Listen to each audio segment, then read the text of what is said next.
The handcuffs were cold against my wrists as they led me out of the office building I had called home for 15 years. My name is Abigail Mitchell. My own blood turned me into a criminal. Before I continue my story, let me know where you are watching from in the comment below, and if you enjoy revenge stories, hit that subscribe button for more stories like mine. Thank you and enjoy listening. I still remember the weight of every stare as employees I had mentored, laughed with, and trusted watched me walk the corridor of shame. Some looked shocked. Others whispered behind their hands. But what crushed my soul wasn't their judgment. It was the satisfied smirk on my brother Michael's face as he stood in the doorway of what used to be our father's office. Our father had built Mitchell and Associates from nothing, working 18-hour days to create a legacy he could pass down to his children. When he died 2 years ago, Michael and I became equal partners. Equal shares, equal responsibility, equal trust. How naive I was. The evidence against me was overwhelming. Bank statements showing suspicious transfers. Forged signatures on checks. Email trails that painted me as a greedy sister stealing from the company our father had bled for. "I can't believe you would do this to Dad's memory," Michael had said during the board meeting where they voted to remove me as CEO. His voice cracked with what sounded like genuine pain. "Abigail, how could you?" I sat there, speechless, as my life crumbled around me. The numbers didn't lie. The documents were real. My own signature was on papers I swore I had never seen. But I knew the truth. I knew who had access to my office. I knew who had watched me sign contracts for years, learning the way I wrote each letter. I knew who had the technical skills to manipulate bank records and forge digital trails. My brother was a genius. A patient, calculating genius who had spent months, maybe years, planning the perfect betrayal. The criminal charges were dropped due to lack of concrete evidence, but the damage was done. My reputation was destroyed. My name was mud in the business world. Friends stopped calling. My fiancé Marcus left me 3 weeks after the scandal broke. "I can't be with someone I don't trust," he said, not meeting my eyes as he packed his things from our apartment. "Abigail, if you could steal from your own family." I watched him leave, too numb to even cry. Everything I had worked for, everyone I had loved, gone in a matter of weeks. Meanwhile, Michael stepped seamlessly into the role of sole CEO. The board praised his leadership during the crisis. The company's stock price actually went up as investors gained confidence in his steady hand after the removal of his unstable sister. He had won. Completely and utterly. Or so he thought. I spent the first month after my fall drinking cheap wine in my studio apartment, the only place I could afford after losing everything. The walls felt like they were closing in, and some nights I wondered if it would be easier to just disappear entirely. But in my darkest moments, I would think about my father. How he used to ruffle my hair and tell me I was his little businesswoman. How proud he had been when I graduated top of my class from business school. How he had trusted me with his life's work. Michael had not just betrayed me. He had spat on our father's grave. That's when the anger began to burn. Not the hot, explosive rage that comes and goes, but the cold, steady fire that burns everything in its path. I would lie awake at night planning, thinking, calculating. If Michael thought he was the only one who could play the long game, he was about to learn otherwise. I started small. I took a job as a night janitor at a corporate office building across town. The pay was terrible, but it served my purpose. I needed to be invisible while I planned my comeback. During the day, I became a different person. I dyed my hair brown, lost 20 pounds, and changed my entire style. I studied Michael from afar, learning his routines, his habits, his weaknesses. He had grown arrogant in his victory. Why wouldn't he? He had pulled off the perfect crime and was now living the perfect life. He drove our father's classic Mercedes. He lived in the family mansion. He even wore Dad's old Rolex. Everything that should have been mine. But Michael had made one crucial mistake. He thought I was broken. He thought I had given up.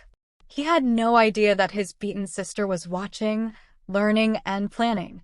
My breakthrough came 6 months after my exile.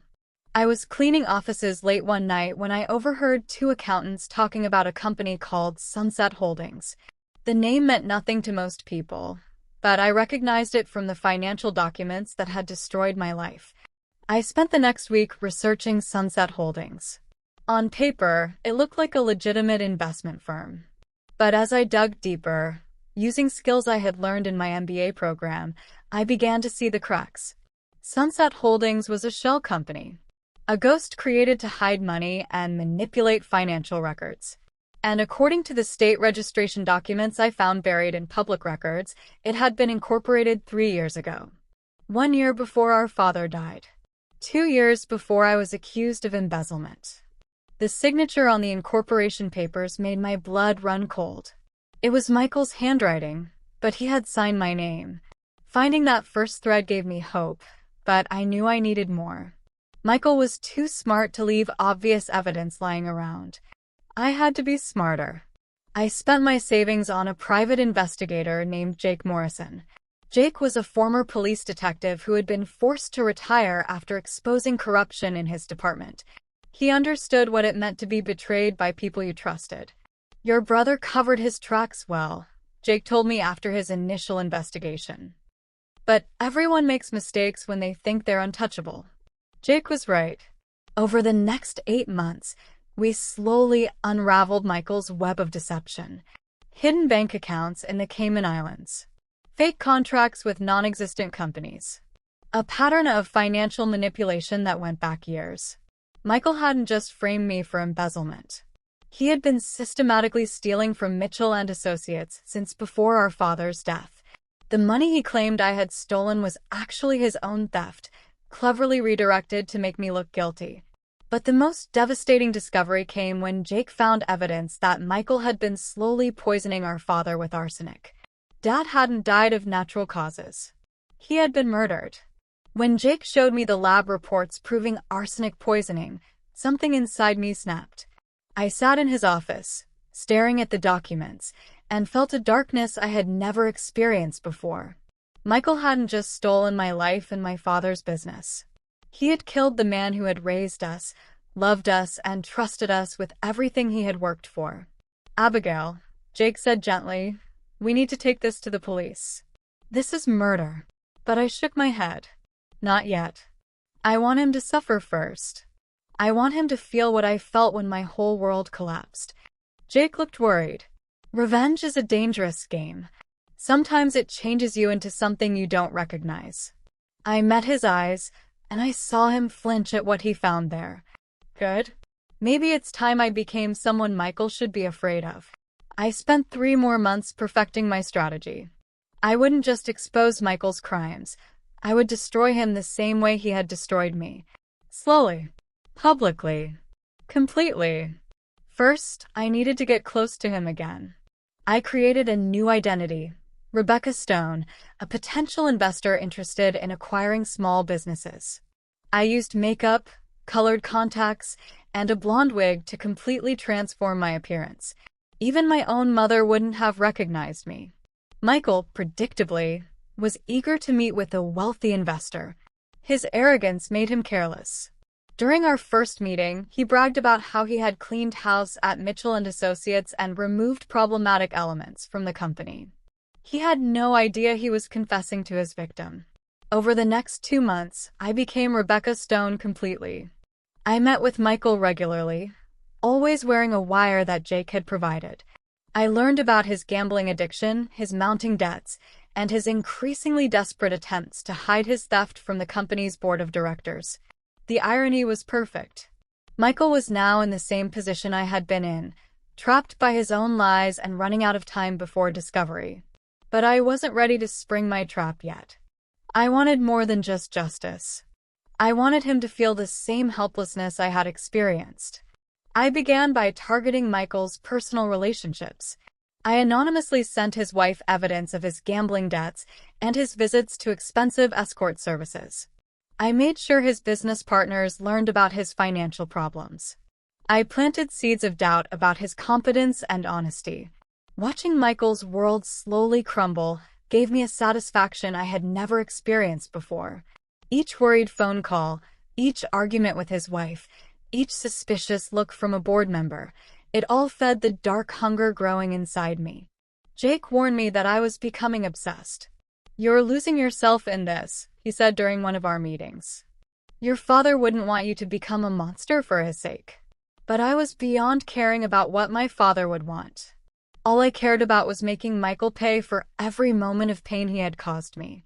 By the 1-year anniversary of my exile, Michael's life was falling apart. His wife had filed for divorce. The board of directors was asking uncomfortable questions about the company's finances. His gambling debts had attracted the attention of some very dangerous people. He looked haggard during our investor meetings. The confident, smug man who had destroyed my life was becoming a nervous wreck who jumped at shadows. "Rebecca," he said during what would be our final meeting, "I need this investment to go through. I'm in a bit of a tight spot financially." I smiled sweetly, enjoying his desperation. "Of course, Michael. I'm very interested in investing in Mitchell and Associates. But I'll need to see all of your financial records first." Complete transparency. The color drained from his face. "That might be difficult to arrange." "Oh, I insist," I said, leaning forward. "After all, I need to make sure there are no skeletons in the closet. No hidden embezzlement or fraud. You understand."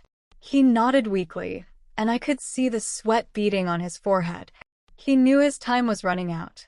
The next week, I arranged to meet Michael at the same restaurant where he had celebrated my downfall a year earlier.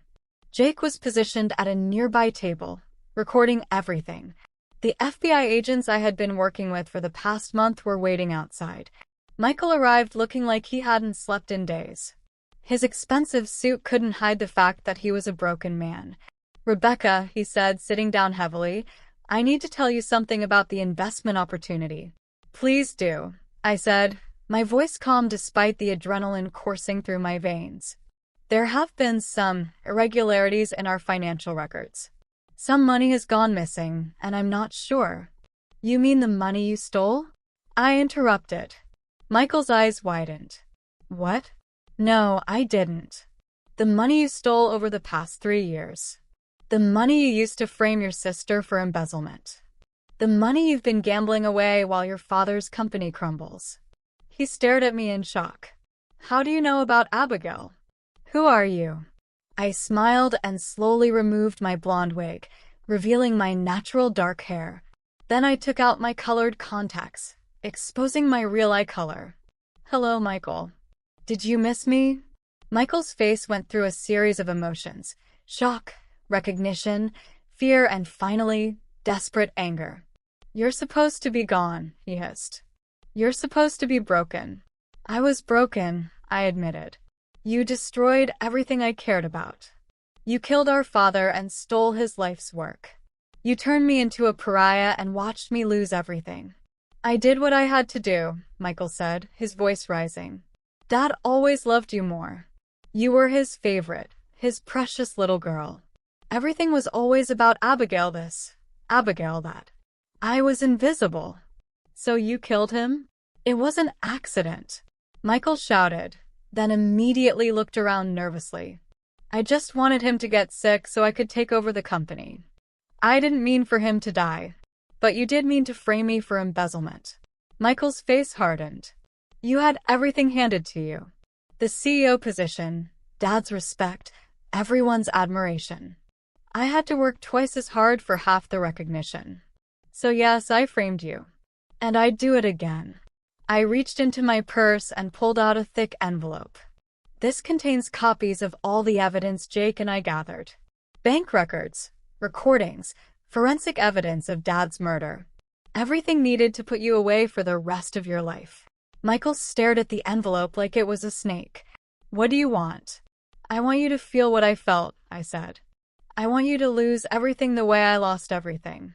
Your reputation, your freedom, your family, your future. I want you to know that your own sister destroyed your life, just like you destroyed mine." "Abigail, please," Michael said. And for the first time, I heard genuine fear in his voice. "We're family. We can work this out." "Family?" I laughed, and the sound was bitter. You gave up the right to call me family when you killed our father. I stood up, still holding the envelope. I'm walking out of here now.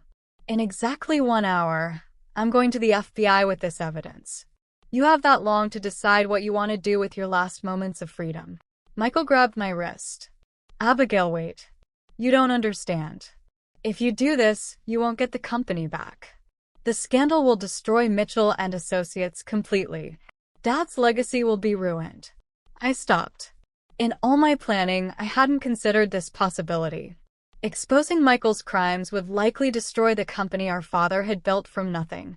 Dad loved that company more than anything, Michael continued desperately. More than us, more than Mom, more than his own life. If you destroy it for revenge, you'll be no better than me. I stood there, frozen by the weight of Michael's words. He was right. Exposing his crimes would likely destroy Mitchell and Associates. The scandal of murder and embezzlement would drive away clients, investors, and employees. Everything our father had worked for would be reduced to rubble. But if I didn't expose Michael, he would continue to steal from the company until there was nothing left anyway. And he would never pay for murdering our father. You're going to make me choose, I said slowly, between justice and Dad's legacy. Michael nodded, sensing an opportunity. Yes. And we both know what Dad would want you to choose. I looked at my brother, the man who had murdered our father, destroyed my life, and stolen our family's future, and felt the full weight of my impossible situation. But then I remembered something Jake had discovered during his investigation. Something I had kept to myself, waiting for the right moment to use it. There's just one problem with your logic, Michael, I said, sitting back down. Dad's legacy isn't Mitchell and Associates. It's the Mitchell Foundation. Michael looked confused. What foundation? The charity Dad started in secret 10 years ago. The one that provides scholarships to underprivileged kids who want to start their own businesses. The one he funded with his personal money, not company money. I pulled out my phone and showed Michael the foundation's website. I've been working with the foundation's board for the past 6 months. They've agreed to hire me as the new executive director. Michael stared at the screen in disbelief. I don't understand. Dad's real legacy isn't the company, Michael. It's the thousands of young entrepreneurs he's helped over the years. Kids who remind him of himself when he was starting out. That's what he truly cared about. The company was just Dad's way of making money to fund his real passion, I continued. And you know what? The foundation is completely separate from Mitchell and Associates. Your crimes can't touch it. I stood up again, feeling lighter than I had in months. So I'm going to do what's right. I'm going to turn you in, and I'm going to let Mitchell and Associates burn if that's what it takes to get justice for Dad. But the employees, Michael started, will find new jobs. The good ones will be hired by competitors who respect their skills. The foundation will even help some of them start their own businesses. Michael slumped in his chair, finally understanding that his sister had outplayed him. How long have you known about the foundation? He asked. I found out about it 2 weeks after you framed me, I said. Dad left me a letter with his lawyer to be opened only if something happened to him. He suspected you might try something like this. I pulled out a folded piece of paper from my purse. Dad wrote this letter 3 months before he died. He was already getting sick from the arsenic you were giving him, but he didn't know why. He just knew something was wrong. I unfolded the letter and read aloud. Abigail, if you're reading this, then something has happened to me, and I suspect Michael might be involved.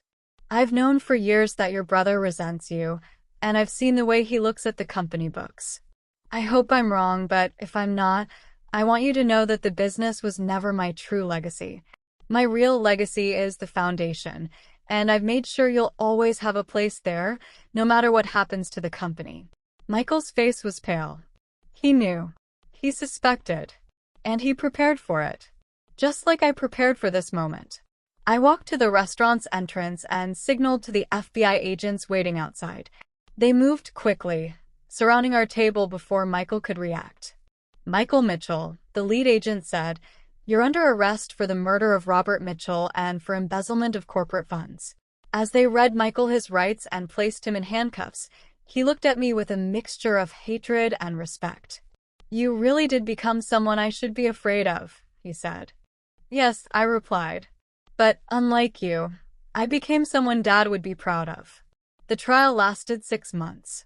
Michael's defense team tried to paint me as a vindictive sister seeking revenge, but the evidence was overwhelming. The jury deliberated for less than 4 hours before finding him guilty on all counts. Michael was sentenced to life in prison without the possibility of parole for our father's murder, plus an additional 20 years for embezzlement and fraud. Mitchell and Associates did collapse, just as Michael had predicted. But many of the employees found better jobs, and some even started their own businesses with help from the Mitchell Foundation. I've been running the Mitchell Foundation for 2 years now. We've helped over 500 young entrepreneurs start their own businesses, and our scholarship program has expanded to include technical training and mentorship. Sometimes I visit Michaela in prison. Not out of forgiveness. I'm not sure I'll ever be able to forgive him for what he did to our father. But I visit to remind myself of the person I almost became. The hunger for revenge that consumed me for so long left me changed. I'm harder now, more calculating, less trusting. Jake was right when he warned me that revenge would change me into someone I didn't recognize. But maybe that's not entirely a bad thing. The old Abigail was naive enough to trust a brother who was planning to destroy her. The new Abigail is smart enough to protect herself and the people she cares about. As I write this, I'm sitting in my father's old office, not at Mitchell and Associates, but at the foundation headquarters. His picture sits on my desk, and sometimes I catch myself talking to it, updating him on our progress. "We helped 12 new businesses get started this month, Dad," I'll say. "And 3 of our scholarship recipients just graduated from business school." I like to think he would be proud of what we've accomplished. But I also wonder what he would think of the person I became in order to get here. Michael was right about one thing. Revenge did change me. But it also revealed something about myself that I never knew existed. The capacity for patience, planning, and ruthless determination when someone I love is threatened. I got my justice. Michael is paying for his crimes, and our father's true legacy lives on. But the cost was higher than I expected. The sweet, trusting woman I used to be died in that restaurant when I confronted my brother. In her place stands someone harder, someone who understands that sometimes you have to become the monster to defeat the monster. The question I ask myself now is whether it was worth it. Was justice worth becoming someone my former self wouldn't recognize? Was protecting Dad's legacy worth sacrificing the innocence that he cherished in me? I don't have an answer yet. Maybe I never will. But I know this, when I look at the young entrepreneurs we help, when I see the hope in their eyes as they pursue their dreams, I feel something that's been missing since that terrible day when Michael destroyed my life. The only thing I know for certain is that when evil wears a familiar face, sometimes the only way to stop it is to become something familiar faces fear. Michael taught me that family means nothing to some people. But he also taught me that it means everything to others.